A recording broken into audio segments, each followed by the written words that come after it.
$90,000 of British engineering sat in the driveway, wrapped in a red bow big enough to choke a horse. My sister, Madison, was screaming inside the leather interior, vibrating with unearned joy. I looked down at my hands. I was holding a pair of gray synthetic socks. The airline logo on the ankle made it clear they were free. Regifted trash. My mother, Patricia, sipped her mimosa and laughed. "Be humble," she said. "Each one receives what they deserve." I didn't cry. I didn't argue. I just stared at the red bow, then at the gray socks. The contrast wasn't a mistake. It was a declaration of war. Before I tell you what I put inside the Tiffany box that made my mother scream louder than my sister, drop a comment and let me know where you're watching from tonight. I want to know who is riding shotgun on this escape. I walked back into the house, past the 12-foot tree covered in ornaments that cost more than my first car. I didn't slam the front door. I didn't throw the socks in the trash. I walked calmly down the hallway to the guest room, the smallest room in the mansion I financed, and turned the lock. The air in there was stale, smelling of expensive potpourri and neglect. I sat on the edge of the bed and opened my laptop. My hands weren't shaking. They were steady. One click, and the Family Trust dashboard filled the screen. Another click, and the recurring transfer schedule appeared. $3,800 a month. Scheduled for the 1st of January. I didn't hesitate. I hit cancel, then confirm. Then I went to the medical emergency fund. Liquidate. The screen flashed a confirmation. The ATM was officially out of order. My name is Linda, and I'm 29 years old. For a living, I trace hidden assets for divorce lawyers and federal prosecutors. I'm a forensic accountant. I find the truth in numbers, when people lie with words. But for the last 4 years, I haven't been an accountant. I've been a mark. People always ask, "Why did you stay? Why did you pay?" It's a fair question, but asking it assumes I was dealing with rational people. I wasn't. I was dealing with architects of guilt. 4 years ago, my mother, Patricia, sat me down at this very kitchen table, weeping into a silk handkerchief. She told me she had stage 3 lymphoma. She said the insurance wouldn't cover the specialized treatments she needed to survive. She said she didn't want to die before Madison got married. I didn't ask for medical records.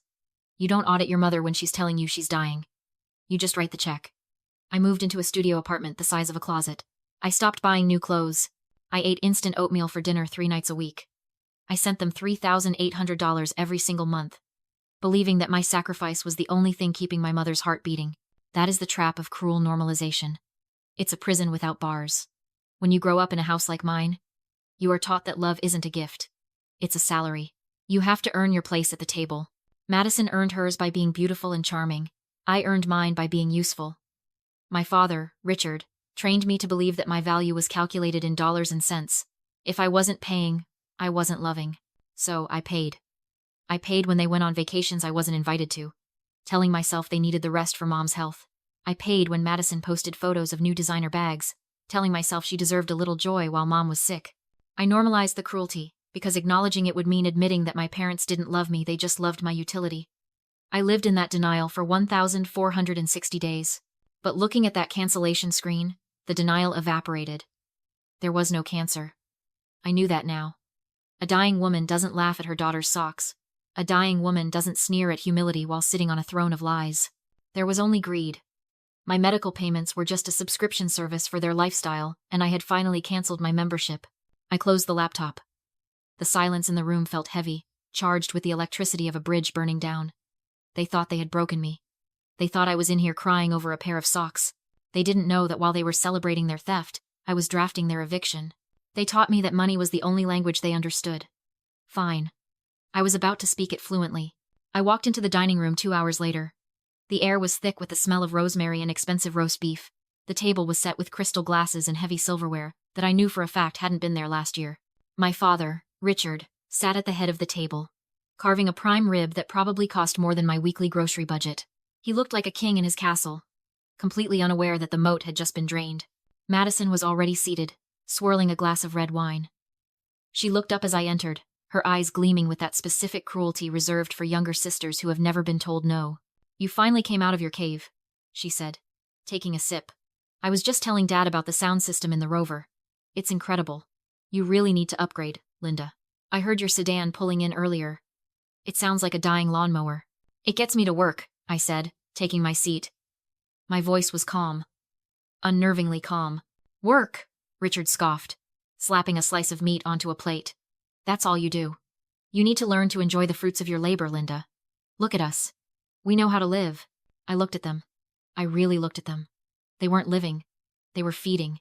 They were parasites gorging themselves on a host they despised. Richard raised his glass for a toast.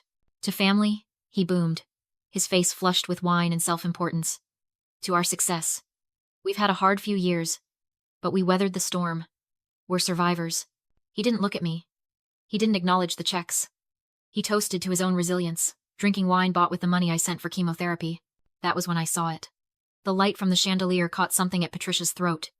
It was a diamond necklace, a solitaire pendant, at least 2 carats, resting against her skin. I had sent $4,000 last month for a PET scan and specialized blood work. There was no bandage on her arm from a blood draw.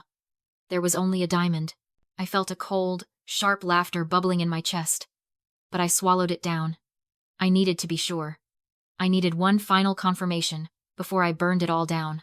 Mom, I said, cutting into my meat. How are your white blood cell counts? Did Dr. Evans say you're cleared for travel? The room went silent. The clinking of silverware stopped. Patricia stiffened. She didn't look sick. She looked annoyed. Linda, honestly, she snapped, touching the necklace defensively. It's Christmas. Don't be so morbid. You always have to bring up the dark stuff, don't you? Dr. Evans is happy with my progress. That's all you need to know. She's just jealous, Madison chimed in, rolling her eyes. She hates that we're having a good time. Just because you're miserable doesn't mean Mom has to talk about hospitals while we're eating. Enough, Richard barked, pointing his fork at me. Your mother is fighting for her life. Show some respect. Be grateful she's even sitting here. I looked at Patricia. She wasn't fighting for her life. She was fighting to keep a straight face. There was no cancer. There never had been. The realization settled over me with the weight of a tombstone. They weren't just using me, they were laughing at me. They sat there, eating the food I paid for, wearing the clothes I paid for, driving the car I paid for, and they hated me for it. I took a bite of the prime rib. It tasted like ash. I chewed slowly, watching them. They thought I was the weak link. They thought I was the quiet, dutiful daughter who would keep writing checks until she withered away. They didn't realize that the forensic accountant was finally at the table. And she was done eating. She was ready to work. I waited for dessert.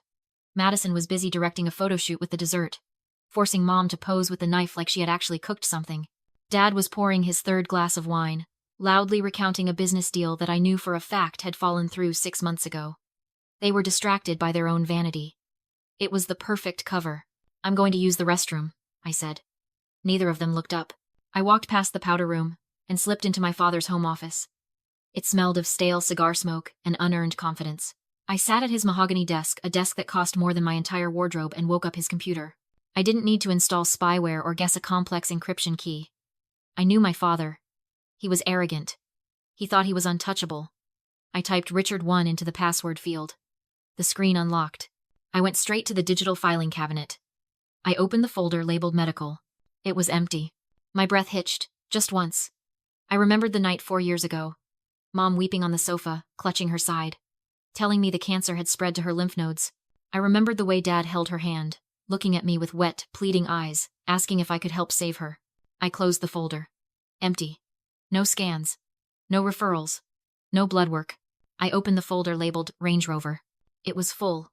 Custom interior specs, heated steering wheel options, a down payment receipt for $15,000, dated 2 days after I transferred my emergency bonus to them last month. I opened the bank statements. This was the autopsy. November 1st. Incoming transfer from Linda. $3,800. November 2nd. Withdrawal. The Venetian Resort and Casino. $2,500. I remembered that week. Mom said she was at a clinic in Arizona for experimental radiation. She wasn't getting radiation. She was playing slots. October 1st.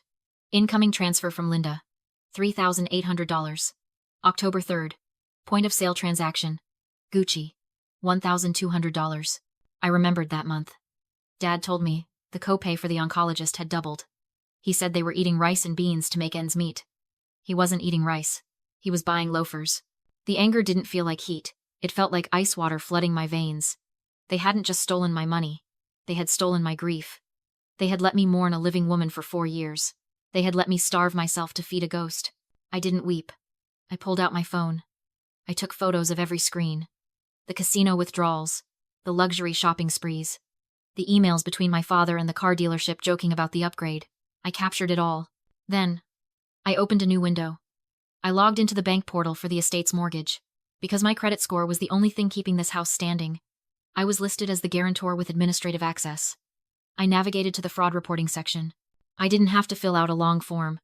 I just had to upload the evidence I had just captured, proof that the funds allocated for the mortgage were being diverted, violating the terms of the backing I provided.